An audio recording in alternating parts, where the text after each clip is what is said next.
we're going to work on opening up your hip and your quad, especially it's about the people that really have tight quads and taking your foot up to your glute is just not working because it's too hard and we tend to do it like this, right? So we're going to take it and we're going to make it more fun and easy and more movement to create expansion on it with breath. So we're going to use a tool, the ball, and there's different size balls. The taller one, well, you'll end up stretching a little deeper, but we're going to use this as a 55. And basically, we're going to stand up, but we're going to talk about the pelvis for a minute. So when you're standing, I'll go this direction here. Your pelvis, if you're arching your back, you're going to be pulling your hips going to shorten. So we want to drop the tail, right? So we move it to where we're opening it versus cheating. Called cheating, right? So well, or using another muscle group. So what we want to do is have it so that you have a good reference of where you're working from. So we're going to have level pelvis. You're going to hold on to a rail or a doorway. If you have any of those, they'll work. So you're anchoring, and you want to take note that your pelvis is level, so you can always put your hands there. Try to keep your eyes lifted, so not looking down, because we tend to look down and change the whole alignment. So we're going to stand up real tall, and then what you're going to do is just kind of get used to this being here. On the same token, your right side, the other leg that's not moving, is going to work by a stabilization action. So you want to maintain the press down and the pull up through the crown so that you're activating the gluteus medius and the hip muscles to hold stabilization in that right leg. And then we're going to just stretch. I'm working my left. So you bring it front, you bring it back, and you're just trying to keep the pelvis where it is. So that's not rocking. This is rocking, right? We're not doing that. We're just keeping it at a very level placement. And then just do some circles. Have fun with it. Go, ooh. And then if it starts turning on fire on this side, you just switch, right? And you do the same thing. You set up and you bring it front, back, in circles, and you give yourself that cue in your hips again. And know that they're where. Soften that other leg, but push into the floor, anchor the crown to the ceiling, and breathe and circle it around. Okay, so after you repeat on both legs, then you're going to take it and we're gonna work this is more working with the quad first. So after you get used to this and you're set with your pelvis, you're gonna sit back. So you're gonna feel a little stretch here. And if you're tight in the knee, it's usually the quad wrapping over the top of the knee, attaching to the tibia bone. So what happens is that'll pull the kneecap in. So we want to open it, but we're going to do repetition versus static. So you're going to go back and then up. But what we're going to do before we do that is you're going to push down on that ball to activate the quad, to kind of full it, and breathe into it. Inhale through the nose, exhale, and then sit back. So you're getting it all warmed up in the knee. And then you can go back to these if you want, and then go back. So you're sitting with a straight spine, back to open up the quad, and then up. And then when you open up and you draw it back a little bit, you're going to feel the front hip. So we're going quad and then hip, just warming it up. And then quad and hip, reminding you to breathe and lengthen the spine. And up and open it up, right? So now we're going to tip that pelvis, bend the supporting leg and tip. And then we're going to take that leg back and you're going to go, oh, it's not going too far. And this is more of the hip and the quad, one of the quads, the hip flexors. And you're opening it up. Drop the tail. Keep that going. And then we're going to take it a little further and you're going to expand on it.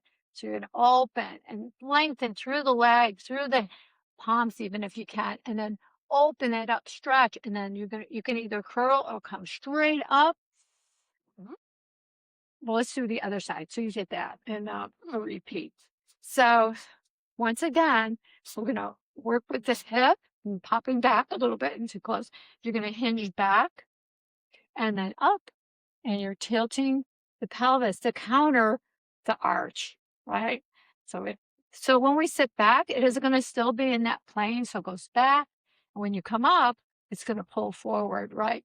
So you go back, you're sitting on your heel, and then you come up. You're just warming up so that you can have that range gently, and then open and then back.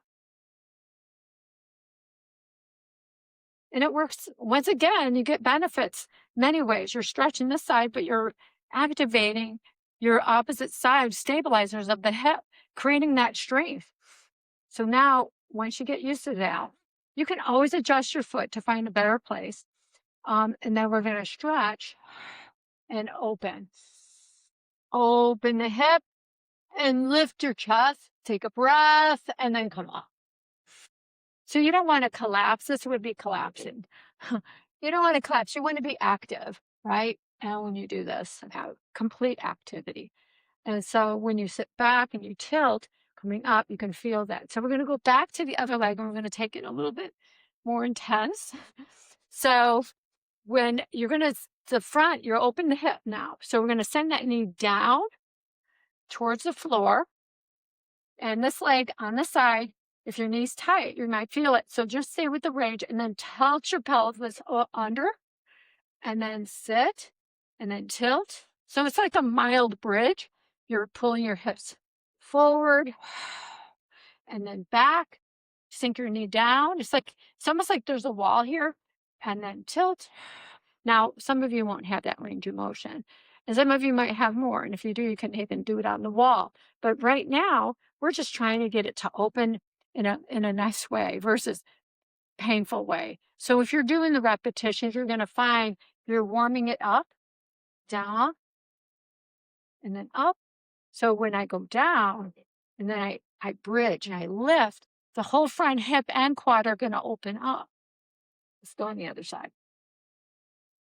I'm going to put my foot a little bit more at the edge and see how it feels. So get back here. So we're going to go. And you got to be proprioceptive. Where's my foot? So you're going to kind of think of where's that. So you're not always turning around looking, where's my body? So you want to present where the placement is of your angles. So when you, once again, you hinge, right? And then now we have this open hip in the front. So you're opening the front hip. Now, honestly, if you wanted to add on, and you were in the doorway and you wanted to bring this arm up, that whole line will open up for you. Yeah.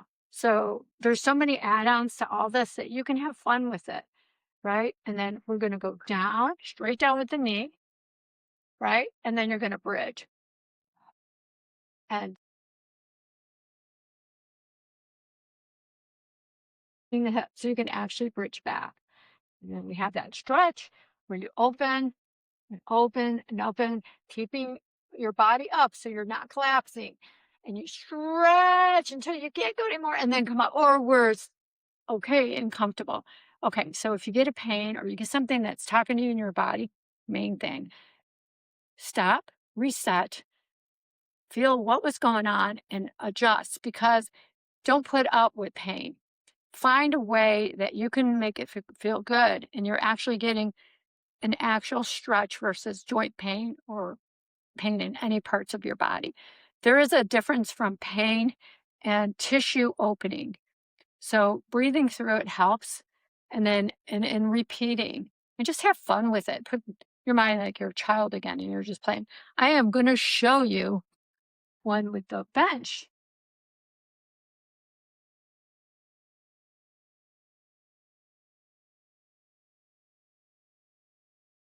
And let me try it once here.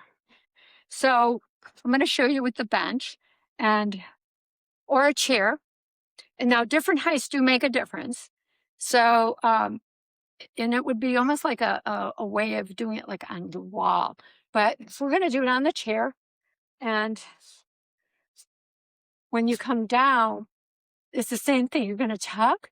So when you go down and you can sit into it and then drop that knee as it comes down. So now you're getting that front line. Now, if you want to open your body up and lift your chest, tip your pelvis to counter, and then come up and then down. So you're opening it up. And you open it up, but it's also about the spine. not just going like this, right? You want to be active the whole time. So when we have it here, adjust my feet, and then you come down and up and you warm up. Start small. Tip your pelvis under. And this is the same. This is, I didn't do it on my left side, but you can bridge. And now you have a steady surface. So it makes it a little easier sometimes for some people not working on the stability well. And then when you go down, you open that quad, breathe into it, and press your foot into the bench and then release it and come up. So you can be active, more active. So there's those. And also, if you had the chair, if you have a bench, a long bench, you can open the hip this way too. But we're doing it basically with a chair, keeping it simple, or a stability ball. And you can decide on the length that would work. And if you're using chair, make sure it's cushioned so your foot doesn't hurt, or if you're wearing a shoe. So there's different options. If you have any questions, you can message me. I will give you an option to that, or just let and please like. I appreciate it. Thank you. And have a great day.